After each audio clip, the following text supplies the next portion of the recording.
Hello, everyone. On Thursday, Republican Conservative Congressman Lee Zeldin of New York was attacked. He is also the Republican candidate for governor of New York, and he was campaigning in upstate New York near Rochester at a Veterans of Foreign Wars post. He was on stage, he was talking, and someone comes up on the stage and grabs him, and they wrestle to the ground. Turns out the guy had a self-defense knuckles. He had self-defense knuckles in his hand, and there were two protruding sharp points, blades, whatever they were. And he was charged with second-degree attempted assault. It's a second-degree felony. And he was released because the no bail system in New York, one of the major campaign points of Lee Zeldin, ironically enough, kicked in. Zeldin predicted he would be released. The guy was released with no bail. But that's not the main issue here. That's a terrible, terrible situation, and it has to stop. Criminals, violent criminals, are being released into the streets in New York and other states because of this criminal justice reform. But what I want to really talk about here is the attacks on conservatives and how the media either ignores it, condones it, couldn't care less about it, you name it. Now, let me start with the fact here, what happened. During the attack, people in the audience they came to Congressman Lee Zeldin's defense, and they wrestled the guy away from him. They actually tied him up with zip ties and held him until law enforcement arrived. So this was what you would hope and what you would expect would happen if a good guy is victimized by a criminal and people step in and help. And that's what happened. But why? Why is it acceptable in the eyes of the media and elsewhere to do this? Can you imagine if this were Nancy Pelosi, or if this was the sitting governor of New York, the Democrat, or any Democrat? Oh my goodness. Oh my goodness. Who was the perpetrator? Why did he do it? Oh, he's a white man. Here, the networks couldn't care less. Even one of the local channels in New York couldn't care less. Folks, because you have people like Joe Biden, get choked up. Joe Biden, who, by the way, condemned it. Yeah, he condemned it. Someone issued a statement with his name on it, in my opinion, earlier today, saying there's no place for violence. He condemned it 100%, etc.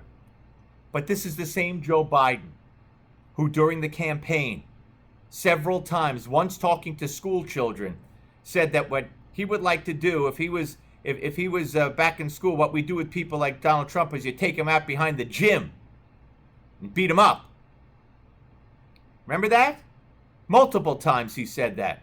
Cory Booker, Mr. Testosterone, as I call him, the senator from New Jersey, the Democratic senator from New Jersey. If ever there was a phony, it's Cory Booker, in my view. So he went on one of the shows late night about a couple of years ago. He said, "Sometimes my testosterone makes me want to punch Donald Trump in the face because I'm so macho." And everybody laughed. And it wouldn't turn out good, Cory Booker said.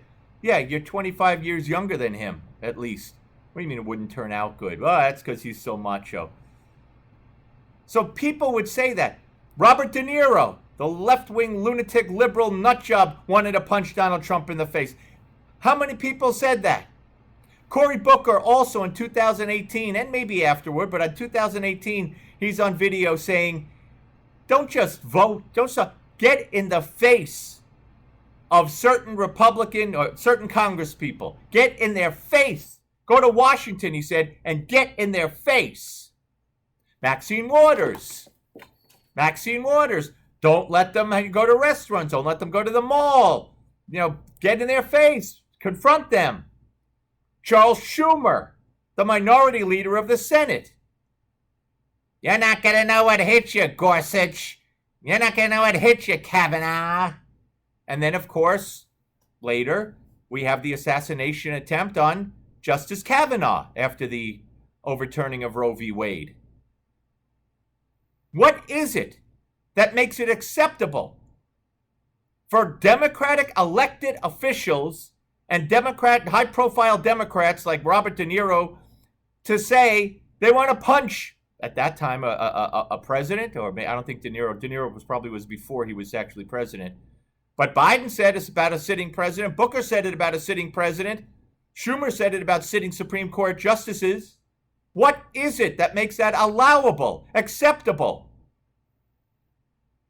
to all of us through a media that doesn't care? It's very, very dangerous. And Lee Zeldin is lucky he wasn't stabbed and seriously hurt on Thursday near Rochester, New York. This crap out of the mouths of Democrats, elected officials for the most part, has to stop. Inciting violence, calling for confrontation. It has to stop.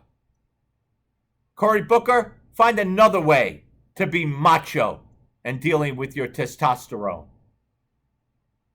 Folks, I'd love to see your comments on the video. Pass this video on and subscribe, and if you haven't yet, to the channel, and have your friends do the same.